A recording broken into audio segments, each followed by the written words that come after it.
kabundukang sakop ng Sultan Kudarat.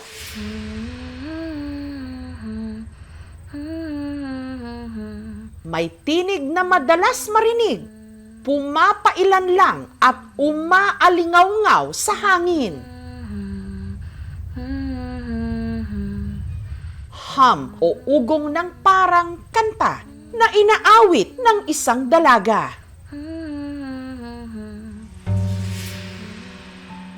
Narito siya, nakatalungko sa kahoy na parang scaffolding na nagsisilbi niyang kulungan.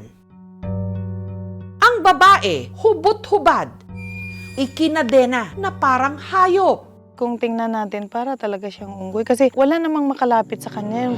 Pirmi siyang nakatulala sa ulap, parang inaawitan ang alapaap. Naawa ko sa sitwasyon niya. Bakit naging ganito ang musika ng kanyang buhay?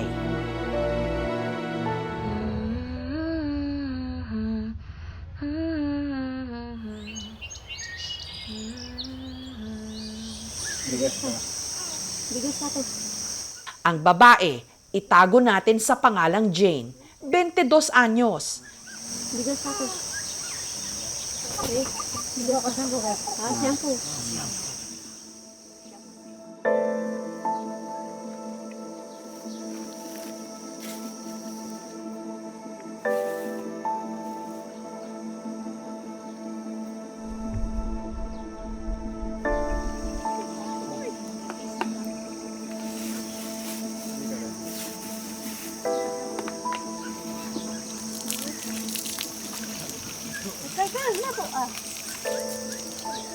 Dahil limitado ang supply ng tubig sa bundok, pinagkasya ni Damen ang 2 maliit na galon pampaligo sa kanyang kapatid.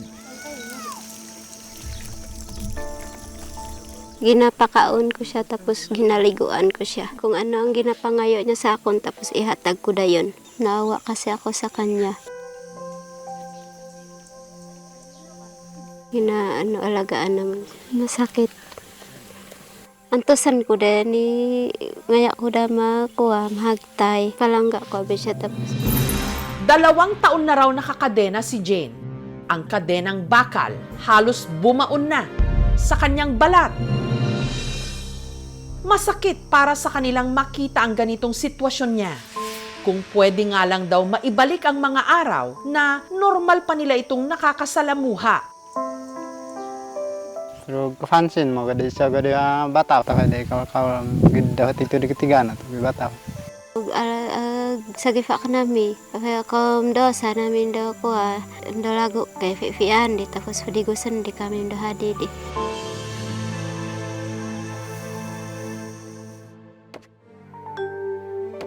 Taong 2018 nung napansin daw nilang nag-iba ang kilos ni Jane. Grama ka na, di ko sana na lang kanina, di. Pero magsakitan din, tao ko doon kasada. Nda mambaloy di ako pagpandam ko datas. Hindi ako bana din na magusto di do ko mapadafag-dafag din. Kaya ginawan nila ito ng tuntungan na nasa tabi lang ng tinutuluyang kubo ni na Jomar. Wala itong pader na panangga man lang sana sa ulan at matinding sikat ng araw. Iya, dan tama na din. Tumida de gue ka kubado siya, di kriko ka dum da kubalo di. Tado ma siya na kubado man ko duwag daw ko naik kan madodo. Ko mudan, buganda sakko. Ko mudan ka digad-gado no, sako na dun din. Kung tingnan natin, para talaga siyang unggoy kasi wala namang makalapit sa kanya.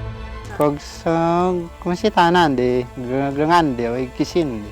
Hindi ba siya giniginaw? Hindi, di kan nadaman di.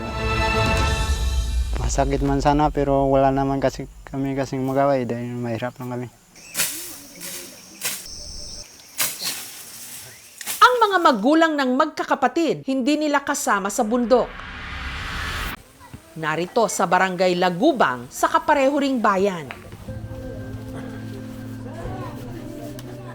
Hirap na kasing makaakyat ng bundok ang kanilang tatay Martin matapos itong mabaldado nung nahulog sa bangin nito lamang nakaraang taon. Pagpa-hospital ko, buhay na ko ka tindog. Lugang gani. Maawa man tani, pero kay anong taman kay amon niya ang sitwasyon na. Noon pa man, hilig na raw talagang kumanta ni Jane. Pampalipas oras niya sa bundok. Palasimba rin daw ito noon.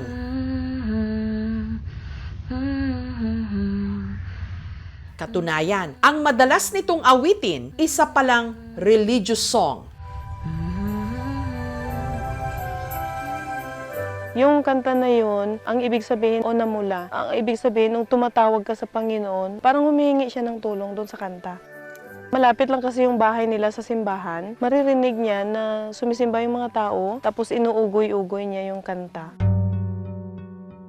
Kalaunan, may nakilala raw lalaki si Jane.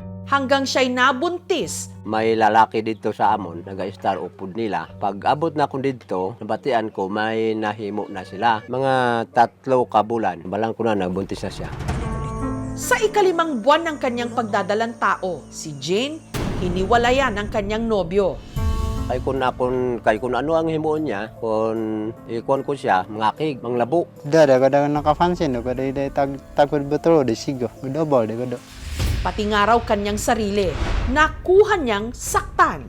Sidok-dok do sa getak di. Kawan kay kada sa ground nagkang kanag di. Mendinoit yang ada to misifure. Mendito to kay finanak. Ang kadena, 5 pa lang na kabulan. Buhay naman ko mahimo. Kaya hindi mauwi makamising kaya maglagas. Kaya basi mapatay pa, kontra nga nakadena na lang. Mabuti na lang at ligtas pa rin nailuwal ni Jane ang kanyang anak. Ang 6 na taong gulang na ngayong si Linlin, hindi niya tunay na pangalan. Nasa pangangalaga ngayon ng kanyang lola Salya sa ibaba ng bundok.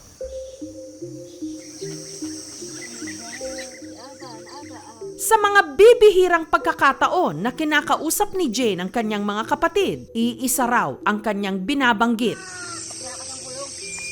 Ha? Bulong? Ay kagda to gisan di. Bulong ka kon dian kulong ay nday kan bulong. Agman makulong nan magagat kon na may bulong tayo kuniko. Sabi nila, bakit hindi natin ma'am ilapit kay KMGS? Pagkaalam namin ang KMGS, immediate agad na aksyon.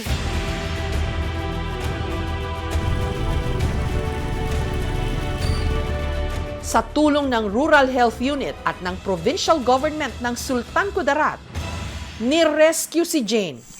Nagiga ko nga nagamay. Nakita kay. Ano ti? Ikaw madali kan. Nung una, ayaw pa niyang sumama sa rescue team.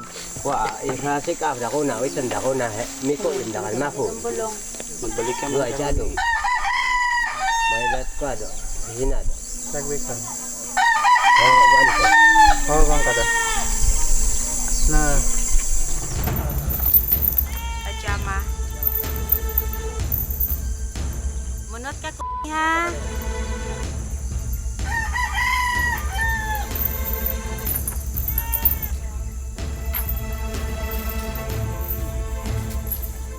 At kahit nung siya'y nire-rescue, si Jane kumakanta.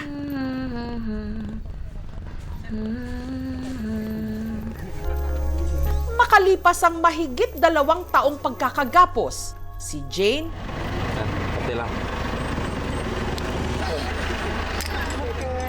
nakalaya. Based sa history at saka sa pan-assessments, nagkamap ako sa diagnosis na psychosis. Imbalances sa chemicals ng brain. Nagkakaroon ng hallucination ng pasyente, no, behavioral changes. Mas prefer nila yung injectables. We have also agreed na dapat may follow-up. Saka tinitingnan ko muna ang kalagayan ng pasyente kung nag-i-improve ba or hindi. Ang ating mental health conditions ay the 3rd most common disability in the Philippines. Yung estimate natin ng mga patients with mental health conditions is about 3.6 million. Marami ang underreported when it comes to their mental health concerns. Maaaring dahil ito sa kakulangan sa kaalaman at kakulangan sa access din sa serbisyo, kaya umaabot sa pagkakadena ng ating mga kababayan na nagsasuffer sa mental illnesses. Matapos maere dito sa KMJS ang kwento ni Jane, kamusta na kaya siya ngayon?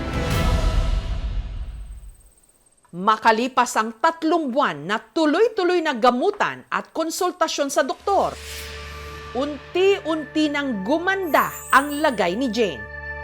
Huwag naman siya gagis isang bayo niya. Hindi naman ginagubaan ng balay naman. Dati, hindi talaga siya makausap. Pero nung time na nagbigay dito ng injection, kinakausap niya na yung dumadaan sa bahay po nila. Kada kadua kasi man na magkadto naman si dito sa kan. Birthday nga mag-inject naman sa vitamin. Handayag balang ko kasi nagawda, kaya nadagag naman ko dukong piyon. Kung noon, nakagapos siya sa bilangguang kahoy, ngayon, malaya na siyang nakakapaglakad. Magani kumaan, yaday ba kutungan de do fawa. Niya. Kapian do ka di faduko do ke. Kapian kami ganay na de kunundaman ko kami kagdi ganay akong piyon. Kaya na rin niyang maligo mag-isa.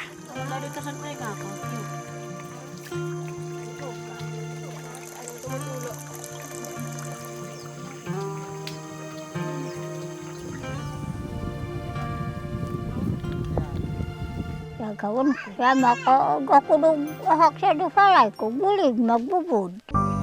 Malaking tulong daw ang nakuha nilang mga donasyon nung napanood ang kanyang istorya dito sa KMJS para sa kanyang mga gamot at pang-araw-araw na pangangailangan. Giba na ang dati niyang kulungan. Ang kahoy rito ginamit sa pagpapatayo ng sarili niyang kwarto. Dire na kami sa mong balay nga bulig sa kinjes. Sa mga nagtanaw, damo gid nga salamat. Dire tong kwarto ni kami nga nipili niya kupud na si nanay kag si Daming. Pag-abot niya din muning balay tas niya. Pinapamangkutan ko sa kung gabi nga ami man tulog mo sa balay mo. Ami man daw. Relax naman sa direksyon naman sa katulog. Di nanam ko di ba? Ko dapat deda kana. Kay ak nahagtay apa hahawon ko anak ko. Anak ka ba? Anak. Anak ka ba? Ganun anak ka. Unti-unti na rin daw nakikilala ni Jane ang anak niyang si Linlin.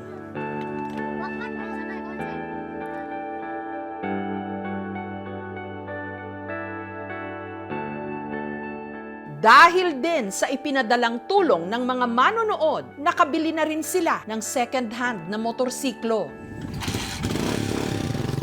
Ako naman nang nakuha naman kagbaka ko sa motor para may silbi sa basic.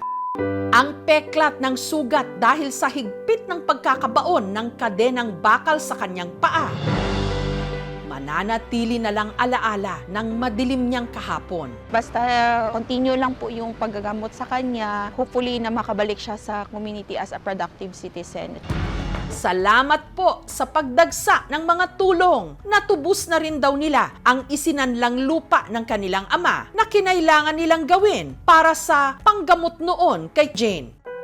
Gayunman, malungkot nilang ibinalita na ang kanilang tatay Martin, 1 buwan matapos i-rescue si Jane, sumakabilang buhay na.